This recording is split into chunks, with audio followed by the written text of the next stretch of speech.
Hai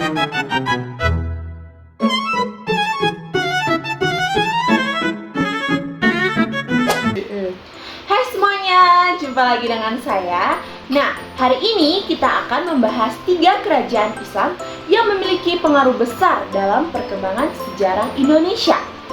Nah, teman-teman, Islam masuk ke Nusantara melalui perdagangan, dakwah, dan perkawinan. Nah, kerajaan-kerajaan berikut inilah yang berperan penting dalam penyebarannya. Yuk, kita simak lebih lanjut.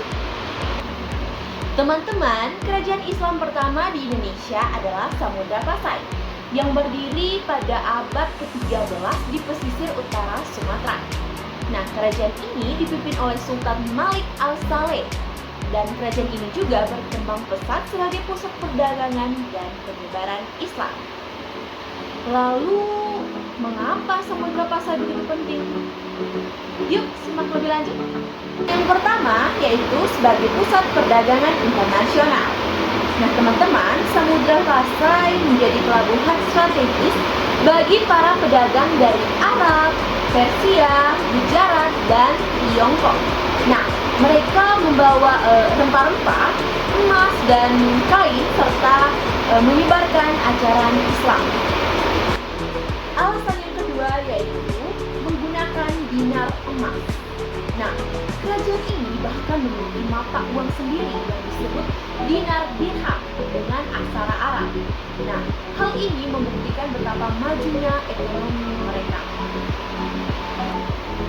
Lalu alasan yang ketiga atau yang terakhir adalah pusat pendidikan Islam. Nah, banyak ulama besar datang ke Pasai, salah satunya adalah Ibnu Battuta, seorang penjelajah muslim dari Maroko. Dan ia mencatat bahwa Pasai adalah kerajaan yang makmur dan taat menjalankan ajaran Islam. Oke teman-teman, selanjutnya kita akan menuju ke Kesultanan Malaka. Nah, Kesultanan Malaka berdiri pada abad ke-15.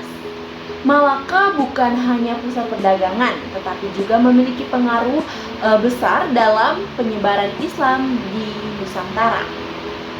Lalu, apa yang membuat Malaka begitu berpengaruh? Alasan yang pertama yaitu sebagai pusat perdagangan maritim terbesar.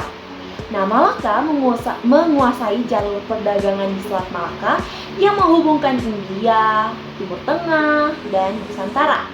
Lalu yang kedua, atau alasan yang kedua yaitu penyebaran Islam ke seluruh Nusantara.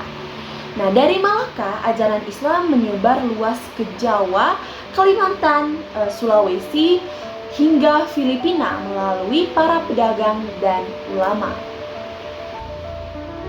Lalu, alasan yang ketiga atau yang terakhir yaitu hukum Islam dalam pemerintahan.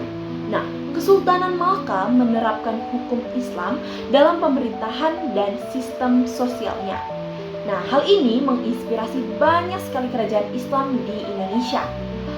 Namun, sayangnya kejayaan Malaka berakhir ketika Portugis menyerang dan menaklukkannya pada tahun 1511. Dan yang terakhir, kita menuju ke Pulau Jawa, di mana berdiri Kesultanan Demak, kerajaan Islam pertama di Jawa yang berdiri pada akhir abad ke-15. Lalu teman-teman, apa yang membuat Demak begitu berpengaruh?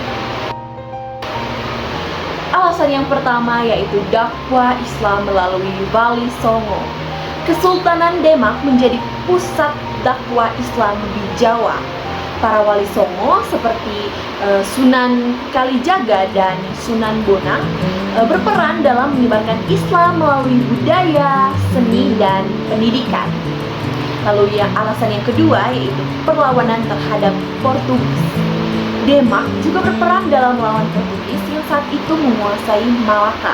Dipimpin oleh Sultan Trenggana, Demak mengirim pasukan untuk merebut kembali Malaka meskipun akhirnya gagal. Lalu alasan yang terakhir yaitu pengaruh besar dalam politik dan kebudayaan Jawa. Demak mendirikan Masjid Agung Demak, salah satu masjid tertua di Indonesia. Selain itu, sistem pemerintahan Islam mulai diterapkan di berbagai wilayah di Jawa. Namun teman-teman, setelah beberapa waktu Demak mengalami konflik internal dan akhirnya runtuh dan akhirnya digantikan oleh Kesultanan Kajang. Oke teman-teman, jadi itulah 3 kerajaan Islam yang memiliki pengaruh besar dalam sejarah Indonesia.